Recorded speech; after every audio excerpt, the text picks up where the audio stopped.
As more and more information comes out about Charlie Kirk's alleged shooter, Tyler Robinson, and how he may be from the far, far right of incel, 4chan, meme war, internet subculture, a lot of parents on social media are really having a hard time today.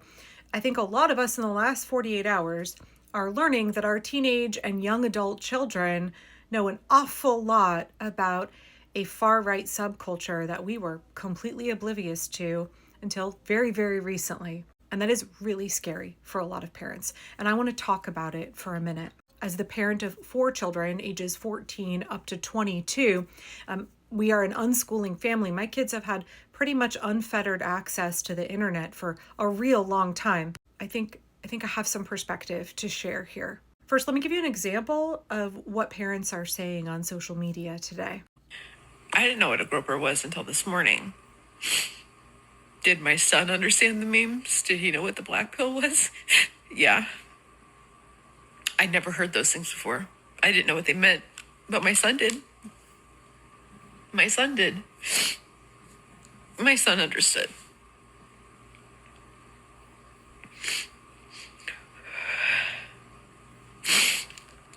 Internet is cut off in my home.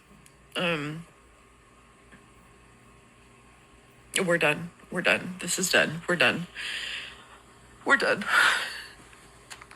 First off, I completely empathize with this parent because it's really scary to see how many young Gen Z men have gotten red pilled and black pilled. At the beginning of that video, she said, I didn't know what a groper was until today, but my son knew. That's precisely the situation that I'm in. I knew who Nick Fuentes was. I didn't really know how far to the right some of these incel groups are from Charlie Kirk and Turning Point USA. These folks they're way over there. But my 3 eldest children knew, 17, 20, and 22. They knew all about it. I have been getting schooled by them. Not just about Nick Fuentes' group, the Groypers, but also about the kind of language and ironic use of different phrases, the kind of meme culture that exists in the 4chan incel sphere, the black pill sphere. It is a little shocking to find out that my kids knew so much about this, but also not like as unschoolers. My kids, again, pretty free reign of the internet, and they are very well versed in many, many subjects I'm extremely ignorant of. But I specifically want to address something that this mom said, and I'm not judging her. I'm not in any way criticizing her decision to get rid of the internet. I just want to share my perspective as somebody who has never limited internet access for my children. Now, for transparency's sake, we have had lots of conversations with our kids throughout the years, like, how many hours did you spend online today? How many hours did you spend doom scrolling or video gaming? And what do you think about that in terms of balance with the rest of your life, right? My goal is not for me to set arbitrary limits on my children. It's for me to help my children cultivate their own sense of self-discipline, their own boundaries, their own limits, and be able to moderate and be able to accurately control different aspects of their own lives. I want them to be in charge of their own lives. I want them to learn to regulate. I don't want to exert external control over them. So there definitely have been conversations like, hey, my dude, I feel like this is a lot of hours online today. How are you feeling about that? Do you think we should set a limit? Are you having trouble getting off the internet yourself? Would you like me to set a timer? Do you need someone in the family to help enforce a limit for you if you don't have the self-control to do it yourself? I mean, there are times I'll give my phone to one of my kids and be like, go hide this for a while, because I can't control myself, and it's okay to ask for support. But this mom is real freaked out because she sees the potential for her teenager to get red pilled, right? To get black pilled, to go all the way down the alt-right pipeline.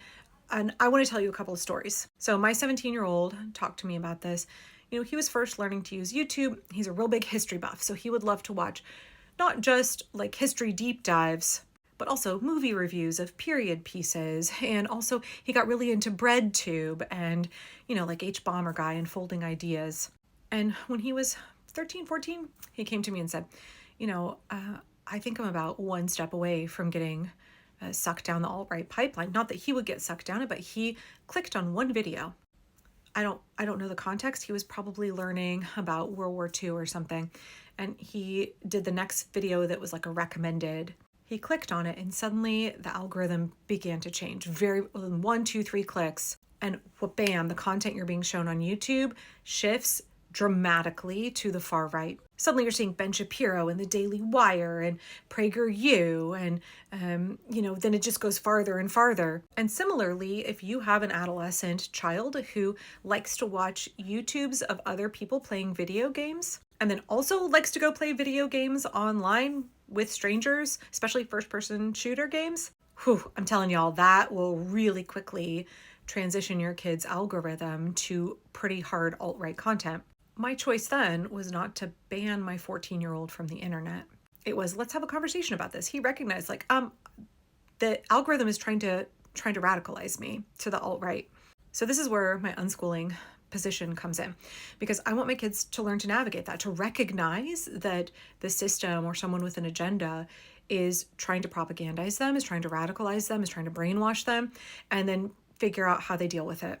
I want my kids to learn to regulate. I want them to learn to have discernment about what's happening. I don't mean that in like the evangelical sense. I mean it like I want them to be able to comprehend the way that other people or other organizations have an agenda, and that there is propaganda, there is messaging that is meant to persuade you, to influence you, right? Now, like in influencers, to recognize not just the biases, but the end goals, and then figure out how you navigate that.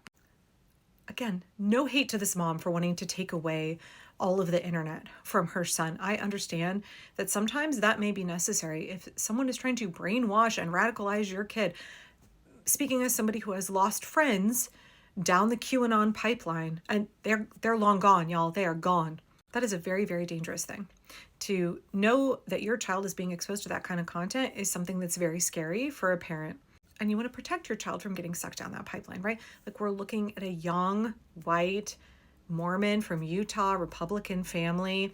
He went to college for a term, squeaky clean, and allegedly he killed Charlie Kirk. And it is looking more and more like he might have been sucked way down that alt-right pipeline. Now, his family was diehard MAGA, right? So he was already starting pretty far down the pipeline, but it looks like he may have gotten radicalized even further right, to a place where he thought that Charlie Kirk was a liberal and even a fascist for his support of Israel. Again, we don't know all the details yet, but more and more is coming out. So I guess from my perspective, I want my kids to be able to navigate these scenarios. I want them to know how to work through this, how to protect themselves, and not rely on mom as an external force. I also want to have non-judgmental, open communication with my children. If they see something on the internet, they can come talk to me about it. I won't freak out. I know that I can have a conversation with them, and we can kind of break it down and say, what do you think is really happening here? What is the goal of the person making this content? What do you think they're trying to convince you of? What do you think they actually want to have happen? How do you feel? How do you feel in your body? What are your emotions? What are you thinking about when you're watching this? What do you think you should do if you are aware on some level that this is an attempt to radicalize you? What do you think the next step should be? Should you block this channel? Should you try to reset your algorithm by searching up a bunch of other terms, watching a number of videos intentionally about different content? Do you think you want to take a break from the social media platform right now? Let's talk through some options. I think this is what parenting is for teens and young adults, because parenting relationships don't end just when your kid turns 18. I think this is what it means to parent our kids in this day and age, unfortunately. We have to be open to having conversations, to watching that content with our kids if they are currently absorbing it, and then to facilitating, what does it look like to navigate this? What does it look like to protect yourself? Do you hear the propaganda? Do you hear how dangerous this messaging is? What do you think is going on? What do you think would be the best way to work through this? What happens if your friends are starting to talk like this or directing you to websites? What do you think about groyper culture? What do you think about the fact that so many people in your age bracket find this information persuasive and compelling? I think for me, this is what it means to parent. This is what it means to help our kids get through this period in history, and also to make sure that they develop the skills and the insight to be able to continually navigate situations throughout their lives where somebody may have an agenda, somebody may be trying to radicalize them, to influence them. So what do you think? How would you respond if your kid said they knew everything about groyper culture and this is the first that you're hearing about it?